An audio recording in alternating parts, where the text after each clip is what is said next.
오늘은 로마서 13장 1절로 7절까지의 말씀을 가지고 모든 현실에 담기는 복음, 모든 현실에 담기는 복음이라는 제목으로 함께 하나님 말씀을 나누도록 하겠습니다.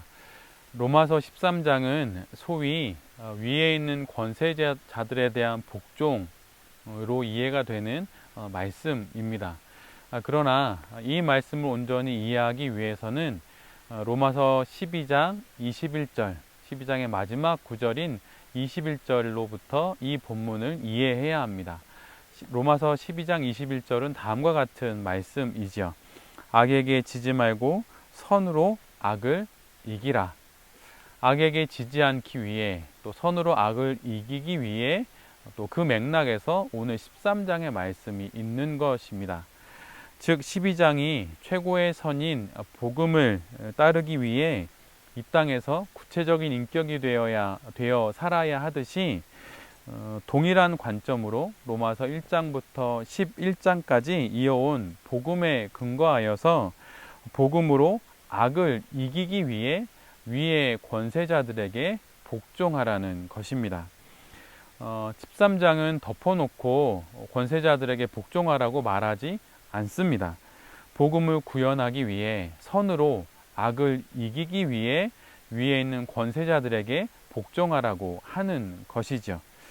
이것이 복음을 아는 자의 책임 있는 자세이기 때문입니다. 그래서 혹시 로마서 13장의 말씀이 위에 있는 권세자들에게 무조건적인 복종과 어떤 동조를 의미한다고 이해했다면 그것은 로마서 1장부터 12장까지의 맥락에서 벗어난 이해입니다. 이처럼 다른 무엇이 아닌 복음이 권세에 복종하는 이유이고 권세의 원인이 복종하는 원인이 되며 또 권세에 복종하는 결론이 됩니다. 복음이 이 본문을 이해하는 데 있어서 바로 가장 중요한 거울과 같은 것이 된다고 하는 것이죠. 이 말은 부당한 권력에 복종해야 한다라는 뜻이 결코 아닙니다. 모든 권력이 정당하다거나 모든 권세자들에게 복종해야 한다는 뜻도 아닙니다. 11장까지의 복음이 이제 구체적인 현실로 들어와서 12장에서 내 삶의 구체적인 인격의 모양으로 복음이 드러나야 하듯 이제는 13장에서 구체적인 그 인격이 살아가야 하는 배경이라고 할 수 있는 국가 속에서 복음을 아는 자로 어떻게 살아가야 하는지에 대해서 이야기하는 것이 바로 로마서 13장의 이야기입니다. 덮어놓고 착하게 살아라 또는 덮어놓고 권력에 복종해라 라고 말하는 것이 결코 아닙니다. 덮어놓고 하는 신앙생활의 그 뒷자리에는 언제나 어두운 그림자가 생기기 마련입니다.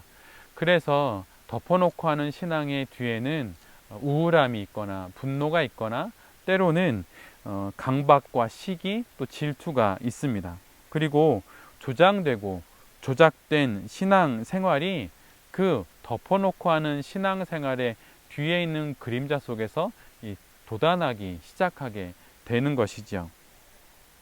덮어놓고 믿는 것이 신앙이 아니듯이 윤리와 도덕과 같은 미숙한 수준이 아니라 그 이상의 최선의 것으로 이끄시는 하나님과 함께 현실이라고 하는 그 삶을 살아가는 삶, 그 복음으로 살아가는 그 삶을 로마서 12장, 13장 또 그 이후의 말씀들 속에서 사도 바울이 이야기하는 것입니다.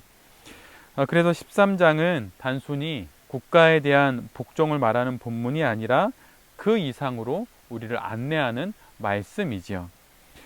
우선 13장을 제대로 이해하기 위해서는 국가에 대한 이해가 좀 먼저 있어야 합니다. 이 세상에 태어나는 모든 이들은 어느 누구를 막론하고 모두 한 국가의 국민이 됩니다. 그 크기가 다르고 제도가 다르고 형태가 다르다 하더라도 태어나는 모든 생명은 국가라는 공동체에 속하게 됩니다. 이것은 태어나면서 갖게 되는 어쩔 수 없는 삶의 조건이지요. 원시림 속에서 태어나 살아가는 사람들에게도 부족이라고 하는 국가의 형태가 그들에게 주어집니다. 즉, 국가는 모든 인간들이 속하여 살아가는 구체적인 삶의 현실이라고 하는 것이죠. 거부할 수 없는 삶의 배경입니다. 12장에서 구체적인 인격이 되어 삶의 자리에서 살아야 하고, 이것이 우리가 드릴 영적 예배, 즉 1장부터 11장까지 그 내용을 아는 자가 드릴 논리적이고 합당한 예배라고 말을 했습니다. 그리고 13장에서는 그 구체적인 인격이 살아야 하는 삶의 조건, 즉 국가로 대변되는 삶에 선택할 수 없는 조건들 속에서 복음을 아는 자가 되어 어떻게 살아야 하는지를 지금 우리에게 말하고 있는 것입니다. 국가로 대변되는 어쩔 수 없는 주어지는 그 조건 및 배경에 있어서 예수님도 예외는 아니었습니다. 여러분 한번 예수님의 그 탄생과 또 그분의 삶을 한번 뒤돌아 생각해 보십시오. 마가복음 6장 3절을 제가 공동번역으로 읽어드리면 다음과 같은 말씀이 기록되어 있습니다. 저 사람은 목수가 아닌가? 그 어머니는 마리아요. 그 형제들은 야고보, 요셉, 유다, 시몬이 아닌가?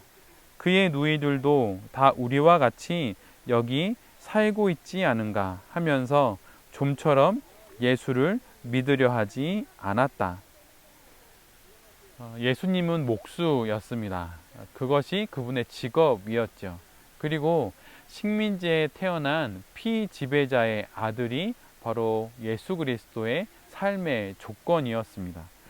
또한 로마의 식민지라고 하는 삶의 무대 위에서 예수님은 우리와 같이 현실을 사셔야 했었지요.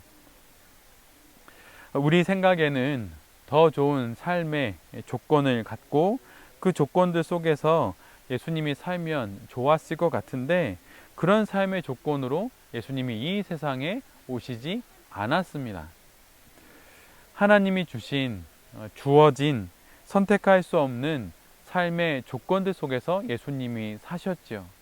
그런데 그 예수님이 그 삶의 조건 속에서 복음을 전하셨고, 그리고 구원을 이루셨습니다. 그 조건들 속에서 충분히 복음을 전하셨고, 그 조건들 속에서 충분히 그리고 넉넉히 구원을 이루셨습니다. 그리고 그 예수님을 만난 사도 바울이 오늘 로마의 교인들에게 이렇게 전하는 것입니다. 위에 있는 권세에 복종하여라. 여러분, 이 말씀이 어떻게 들리십니까? 식민의 역사를 갖고 있는 우리에게 있어서 이 말씀은 좀 더 쉽게 이해될 수 있는 부분입니다. 예를 들어서 일제 치하에 주일날 드려지는 한 예배의 모습을 한번 상상해 보십시오. 송영이 드려지고 찬양이 올려지고, 그리고 대표 기도가 마쳐졌습니다. 그리고 목사님이 단위에 오르셔서 말씀을 전하시죠. 그런데 그 말씀이 바로 오늘과 같은 말씀이었다고 생각해 보십시오. 위에 있는 권력에 복종해야 합니다. 그 말씀을 일제 치하에서 만약 성도들이 듣는다면 그 성도들은 어떤 생각을 했을까요? 아마 이런 생각을 하지는 않았을까요? 그러면 친일을 하라는 것인가? 친일을 하는 것이 복음을 아는 자의 바른 삶의 모습이라는 것인가? 이런 생각을 하지 않았겠습니까? 그런데 지금 사도 바울이 로마의 교인들에게 전하는 이 말씀이 그들에게 그렇게 들릴 수도 있는 말씀입니다. 그렇다면 정말 사도 바울이 말하는 것이 그런 의미일까요? 성경 속에는 이런 배경을 갖고 있는 말씀들이 특별히 예언서에 많이 나옵니다.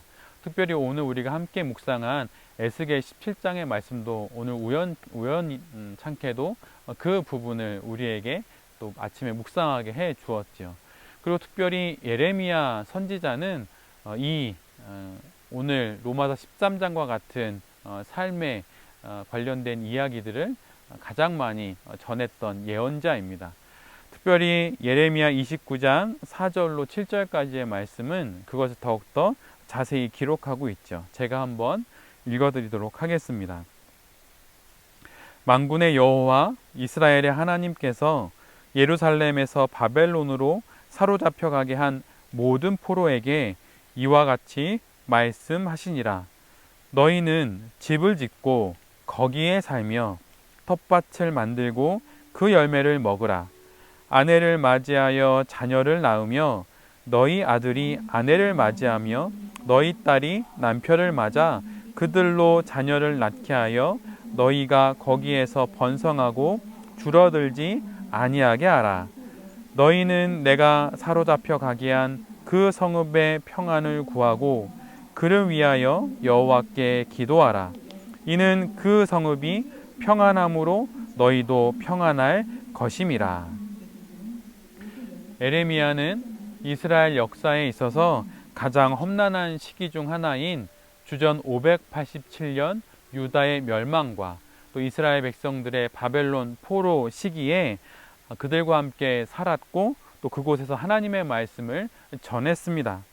그런데 그가 말씀을 전할수록 이스라엘 백성들은 예레미야를 더욱더 경멸했지요.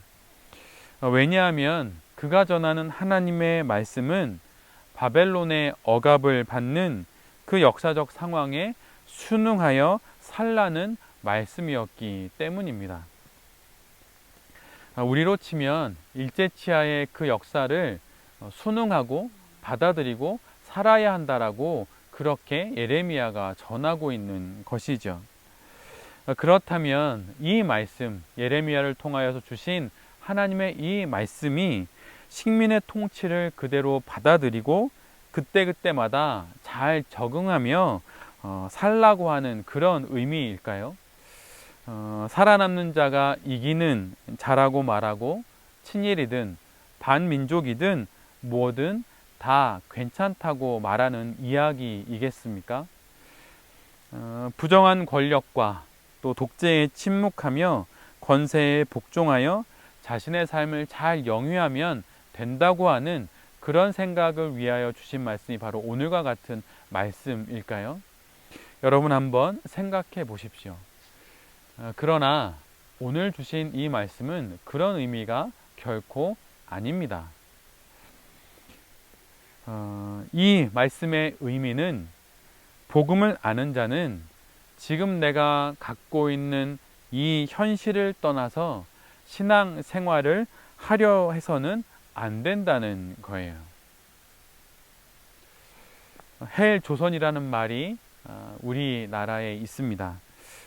이것은 우리의 삶의 배경이요, 우리의 삶의 무대인 한국을 비하하는 것이죠. 그래서 아주 많은 이들이 이민을 생각하고 실제로 이민을 떠난 이들도 많이 있습니다. 그러나 아이러니하게도 코로나 사태로 인해서 이제는 헬 조선이 해분 조선이 되었죠. 그리고 많은 사람이 여러 사정으로 인해서 다시 한국으로 돌아오고 있습니다. 예레미야를 통해 이스라엘 백성에게 바벨론 포로의 현실, 그 삶을 살라고 한 이유는 그 속에서도, 그 포로 상황의 현실 속에서도 하나님이 구원을 충분히 이루시기 때문입니다.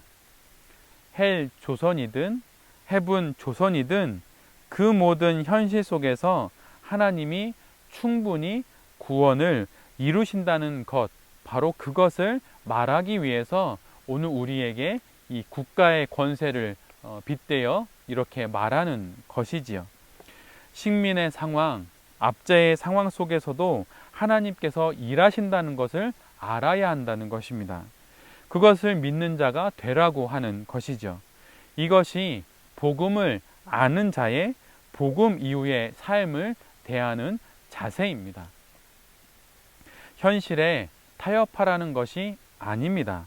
현실을 부정하지도 말고 현실을 탓하지도 말고 그 모든 현실 속에서도 구원을 이루실 하나님을 믿고 내가 속해 있는 그 현실이 어떠한 모양이든 어떠한 상황이든 그 모든 상황에서 마침내 복음을 이루시고 구원을 이루실 그 하나님을 믿고 그 현실을 벗어나려 하지 말고 그 현실 속에서 하나님의 뜻을 따라 살라고 하는 그 말씀을 오늘 우리에게 주시는 것입니다.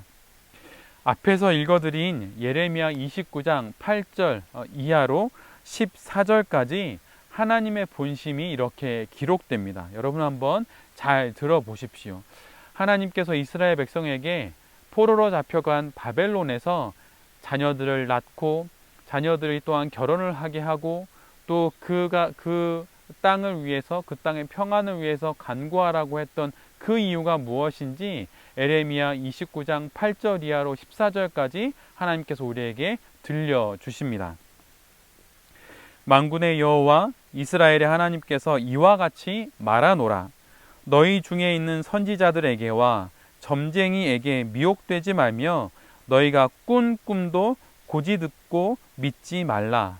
내가 그들을 보내지 아니하였어도 그들이 내 이름으로 거짓을 예언함이라. 여호와의 말씀이니라. 여호와께서 이와 같이 말씀하시니라. 바벨론에서 70년이 차면 내가 너희를 돌보고 나의 선한 말을 너희에게 성취하여 너희를 이곳으로 돌아오게 하리라. 여호와의 말씀이니라. 너희를 향한 나의 생각을 내가 아나니 평안이요 재앙이 아니니라. 너희에게 미래와 희망을 주는 것이니라. 너희가 내게 부르짖으며 내게 와서 기도하면 내가 너희들의 기도를 들을 것이요 너희가 온 마음으로 나를 구하면 나를 찾을 것이요 나를 만나리라. 이것은 여호와의 말씀이니라. 나는 너희들을 만날 것이며 너희를 포로된 중에서 다시 돌아오게 하되 내가 쫓아보내었던 나라들과 모든 곳에서 모아 사로잡혀 떠났던 그곳으로 돌아오게 하리라. 이것은 여호와의 말씀이니라. 하나님께서 예레미야를 통하여서 포로된 삶을 살아갈 수밖에 없는 이스라엘 백성들에게 들려주신 그 말씀의 뜻이 바로 이런 것입니다. 현실을 부정하는 회의주의자가 되지 말고 현실에 순응하는 기회주의자가 되지 말고 복음을 아는 자가 되어 하나님께서 그 모든 역사 속에서 일하시고 있음을 아는 자가 되어 살라고 하는 것입니다. 현실에 뿌리박게 하는 복음이 진짜 복음입니다. 그 현실을 벗어날 수 있다는 희망 고문을 하는 것이 아니라 현실 속에서 일하시는 하나님을 보며 악에게 지지 말고 할 수 있는 일을 함으로 악을 이겨내야 한다고 말씀하시는 분이 바로 우리 하나님이십니다. 그것이 바로 우리 역사 속에서 일어난 것이 바로 독립운동이고 바로 민주화운동이고 바로 사회개혁운동입니다. 이것이 바로 악에게 지지 않고 복음으로 악을 이기며 내게 주어진 선택하지 않았지만 내가 가질 수밖에 없었던 어쩔 수 없는 삶의 그 조건들 속에서 복음을 아는 자, 구원받은 자가 살아가는 삶의 모습이요 삶의 방식이라고 하나님께서 우리에게 들려주시는 것입니다. 우리의 현실을 부정하거나 원망하지 말고 하나님의 말씀을 따라 맞부딪히며 살아내야 합니다. 그러라고 우리에게 복음을 주신 것이지요. 소위 은혜를 받으면 지금의 모든 삶의 현실들을 복음의 걸림돌이 되는 것처럼 여기는 경우가 많이 있습니다. 그래서 모든 관계적인 속박으로부터 벗어나서 복음을 따라 살기를 결정하고 삶의 자리를 떠나지요. 현실을 벗어납니다. 그러나 오늘 말씀은 복음으로 거듭난 삶이란 그렇게 삶의 자리를 바꾸고 내 삶의 배경과 무대를 바꾸고 살아가는 것이 아님을 명확히 이야기합니다. 현실을 부정하는 것으로 구원 이후의 삶을 살아낼 수는 없습니다.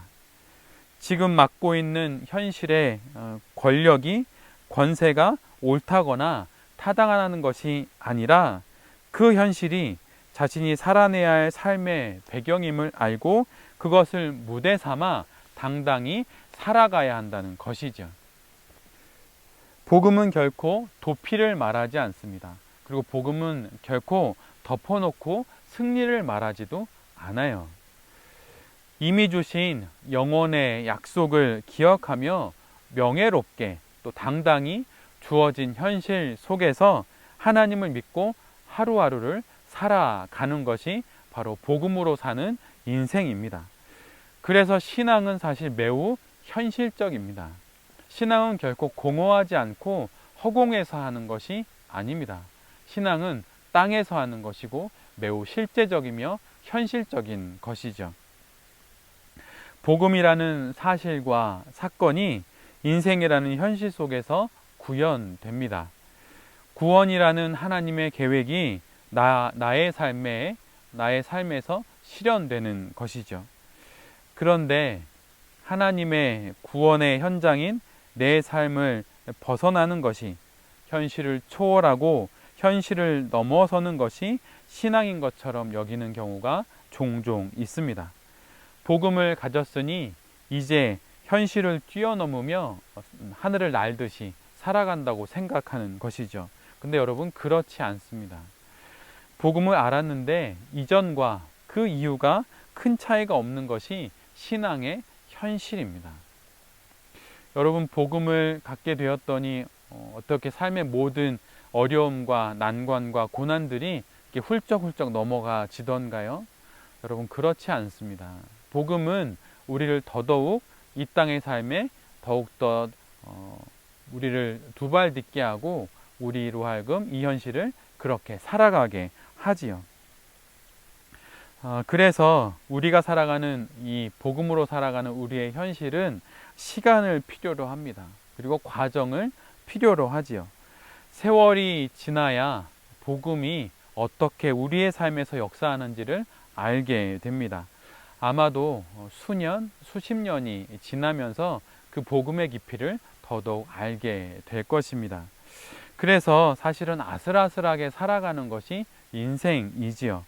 마음을 조아린다는 것이 아니라 회피할 수 없는 현실 위에 우리의 인생이 놓여 있다는 것을 바로 말하는 것입니다.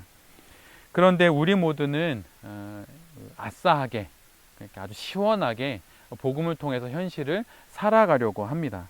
로마서 1장부터 11장까지 복음에 대해서 알았고 그 신뢰까지 이미 알았으니 이제 현실을 공중공중 뛰어넘으며 살아갈 수 있다고 생각합니다.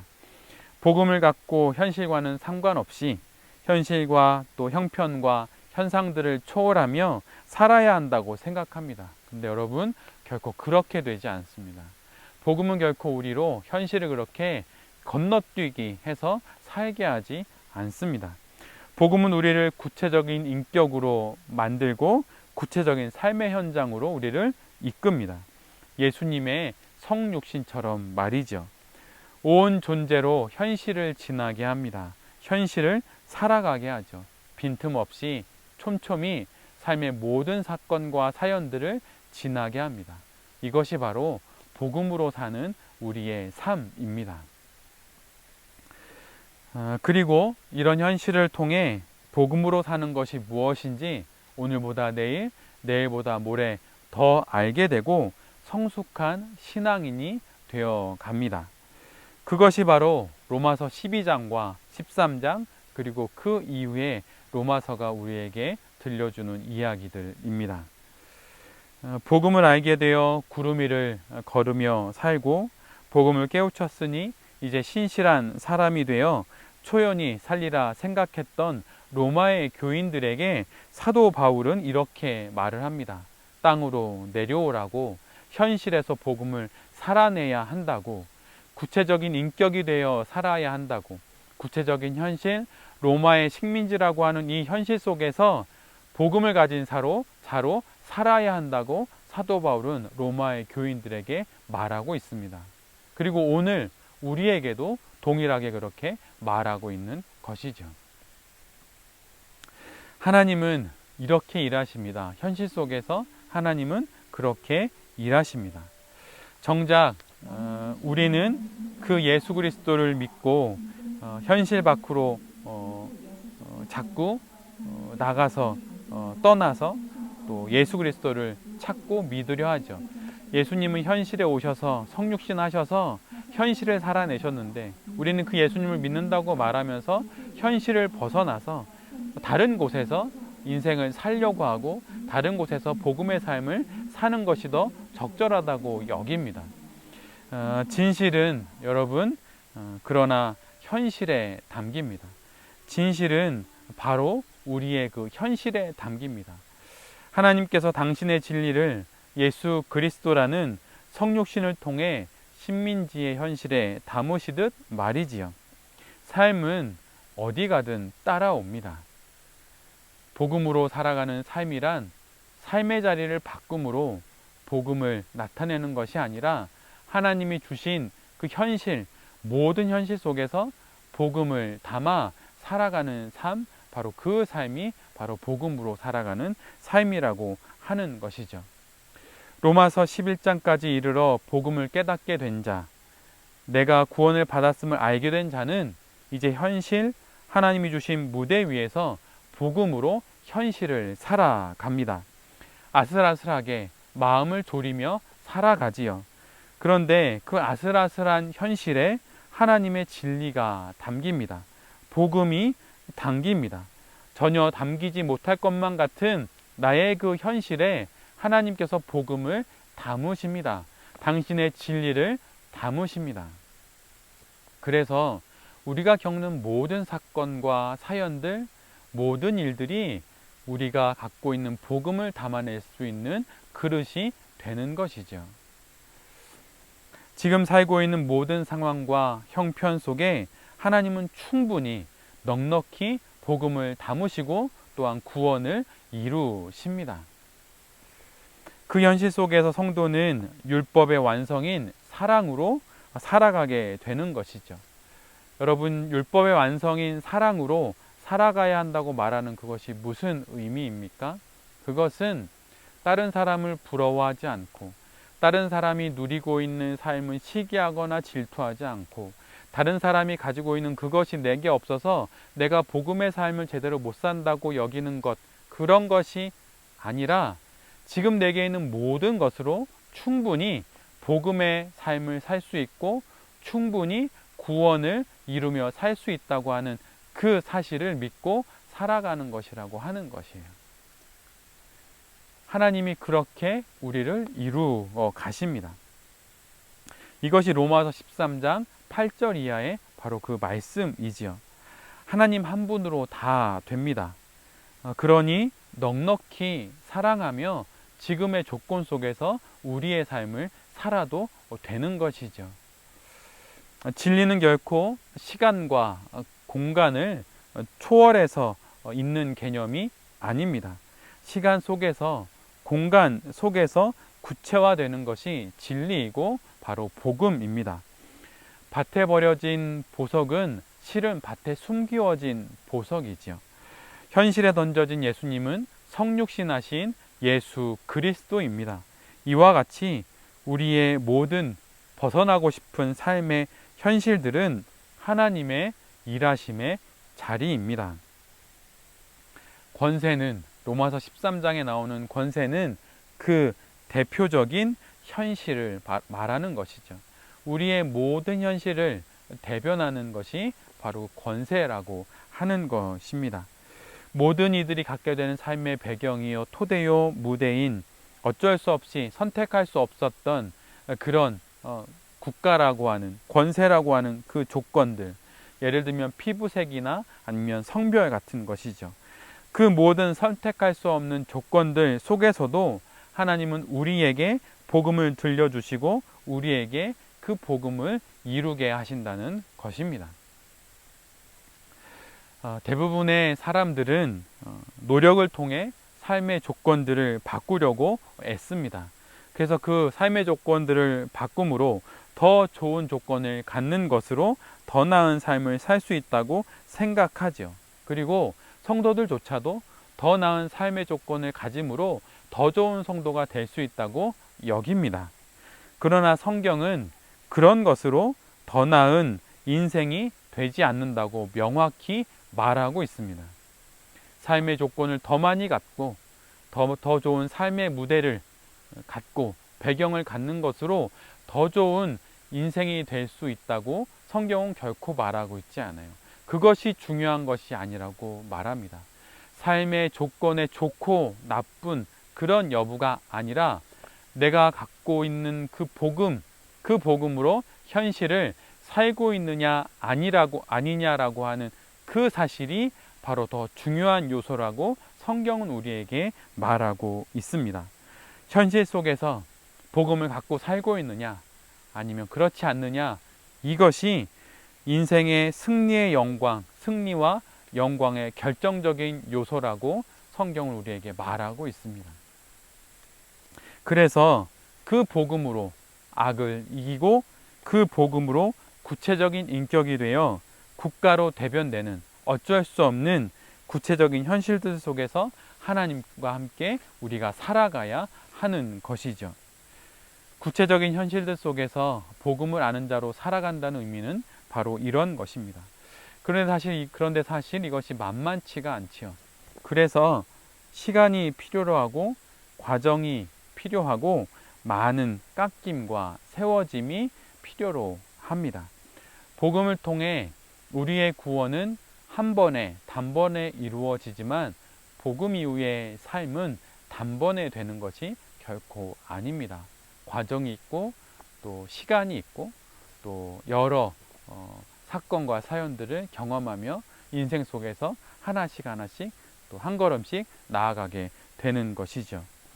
성도가 이렇게 모든 현실들을 자신의 무대로 삼고 살아갈 수 있는 이유는 더 큰 현실인 구원을 우리가 모두 받은 자이기 때문입니다. 하나님이 우리를 구원하셨다는 더 큰 현실이 우리의 모든 현실을 덮어서 일합니다.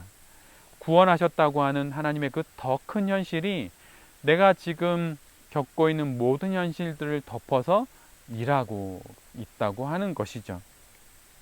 이것이 복음을 아는 자의 삶입니다. 국가가 문제가 아니고 가정이 문제가 아니고 나의 아내와 나의 남편이 문제가 아니고 자녀가 문제가 아닙니다. 돈이 없는 경제적인 상황이 문제가 아니고 건강이 약한 것이 문제가 아닙니다.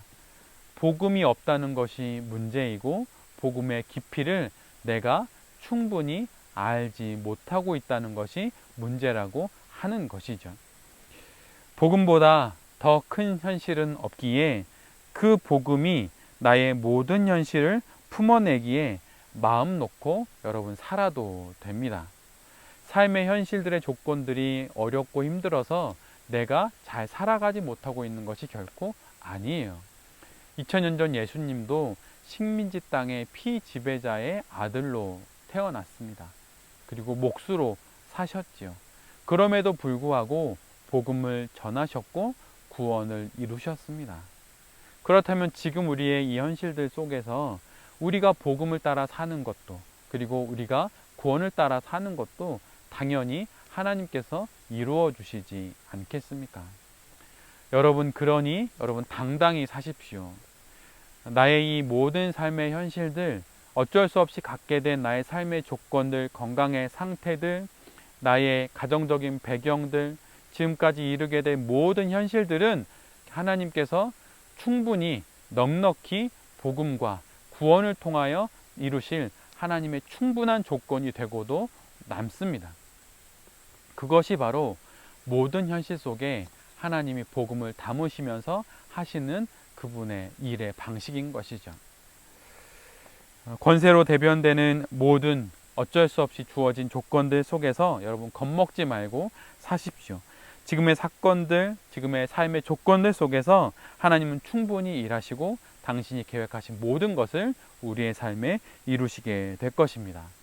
이 믿음과 하나님이 주시는 미래와 희망을 기억하며 복음의 사람으로 살아가는 이 말씀을 듣는 모든 성도님들과 또 이 말씀을 전하는 제 자신이 될 수 있기를 간절히 기도드립니다.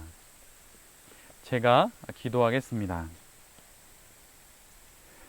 주님, 복음을 듣고 은혜로 구원을 받았으니 이제 현실을 떠나 영성만을 추구하며 살아야 할 것 같은데, 오히려 우리의 시선을 들어 현실 속에서 구체적인 인격으로 살아야 함을 말씀하시므로 우리의 시선을 교정하시니 감사합니다. 복음이 내면의 진리가 되고 구원이 세상을 등지는 이유가 되는 것이 아니라 세상 속에 뛰어들어 살 수 있는 용기가 되고 현실의 모든 문제들을 감내할 수 있는 근거가 됨을 알게 하시니 감사합니다. 어떤 현실과 조건도, 어떤 형편과 상황에서도 하나님이 일하시고 결국 나와 이 세상의 구원을 완성하실 것을 믿고 내게 주어진 모든 현실들 속에서 당당히 살게 하여 주시옵소서. 복음을 알아 복음을 당당히 살아내는 자가 내 자신이 될 수 있도록 주여 은혜 내려 주시옵소서. 이 모든 말씀 예수 그리스도의 이름으로 기도드립니다. 아멘.